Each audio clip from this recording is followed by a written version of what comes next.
हमारे देश में चेहरा पहले डिसाइड करके लोग चुनाव लड़ने लगे हैं और सबसे दुखद बात है कि एक व्यक्ति को सामने ला करके देश की राजनीति को व्यक्ति के इर्द गिर्द केंद्रित कर दिया जाता है।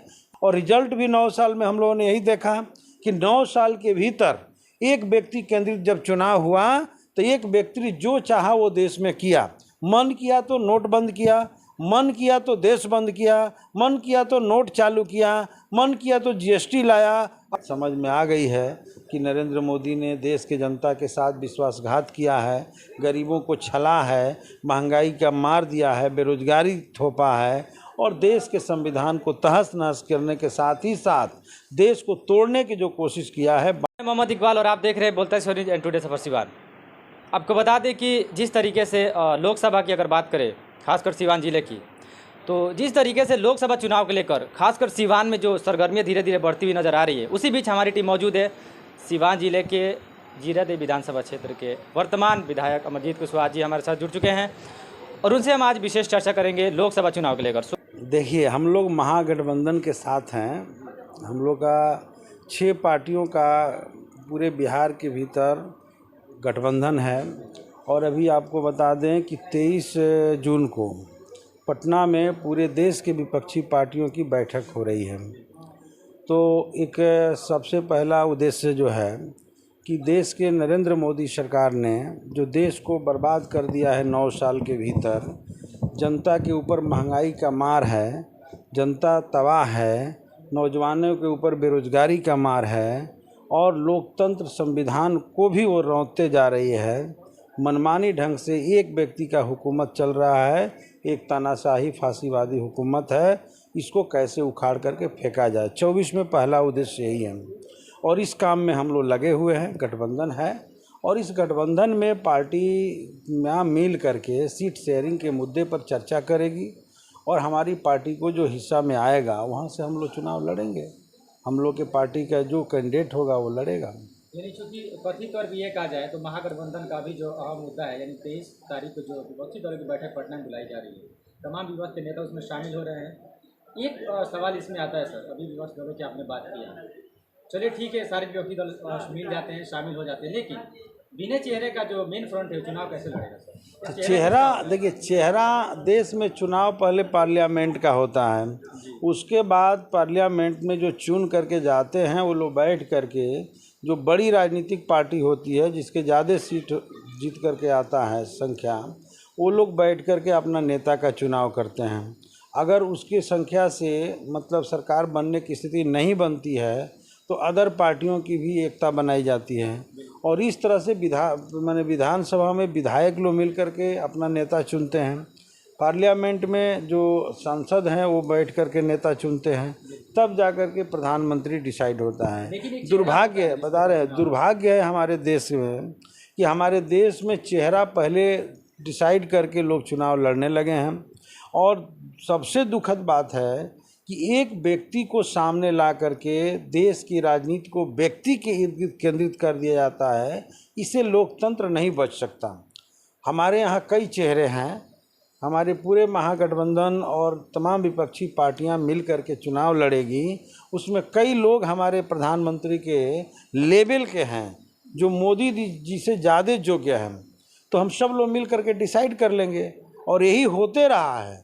ये तो नरेंद्र मोदी के ज़माने से यह बात साफ हो गई है कि वो प्रेसिडेंटल मोड में चुनाव करा रहे हैं और एकमात्र नाम लेकर के मोदी मोदी करके देश का चुनाव करा रहे हैं और रिजल्ट भी 9 साल में हम लोगों ने यही देखा कि 9 साल के भीतर एक व्यक्ति केंद्रित जब चुनाव हुआ तो एक व्यक्ति जो चाहा वो देश में किया। मन किया तो नोट बंद किया, मन किया तो देश बंद किया, मन किया तो नोट चालू किया, मन किया तो जीएसटी लाया, अपने मन का बात सबको सुनाया और दूसरे के मन का बात नहीं सुना। ये लोकतंत्र में शोभा नहीं देता।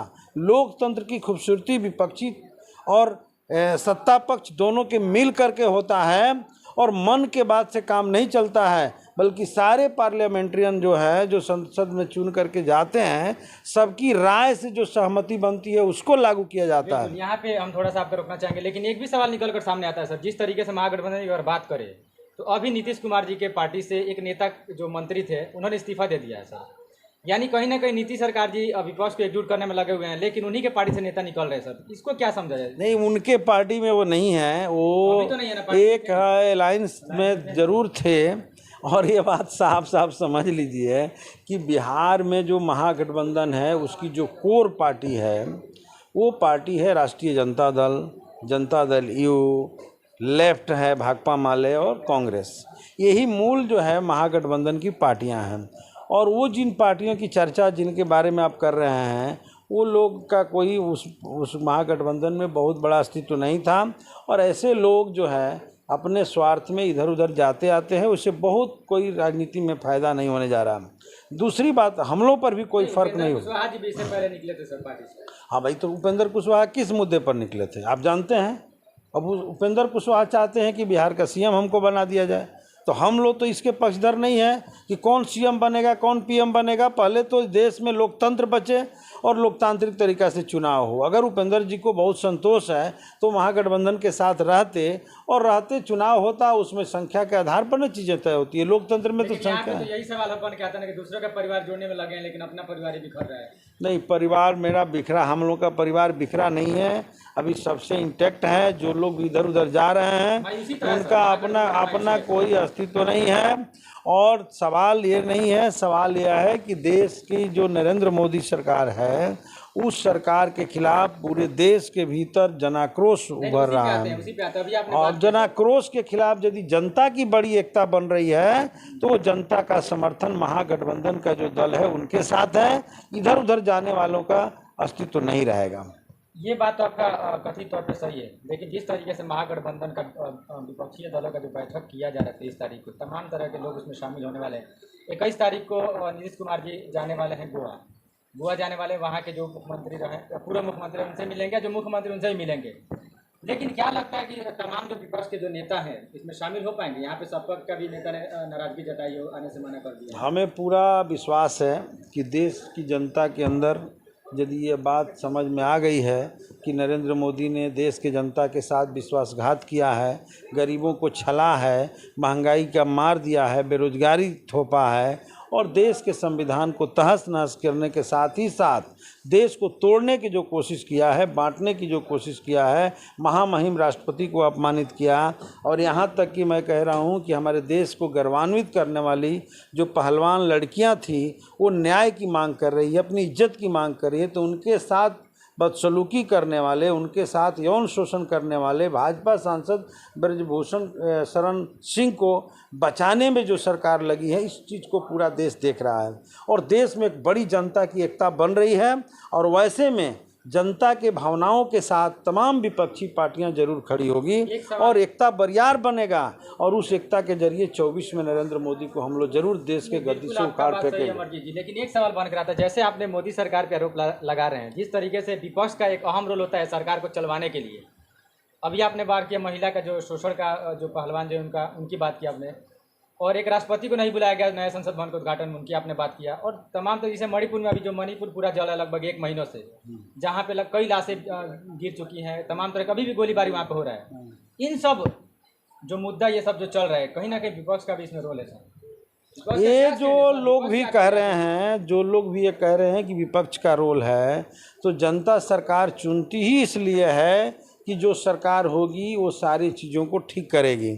तो जवाबदेही सरकार की है कि विपक्ष की है। अगर विपक्ष ऐसा कर रहा है, विपक्ष सवाल उठाना विपक्ष का बिल्कुल सही है।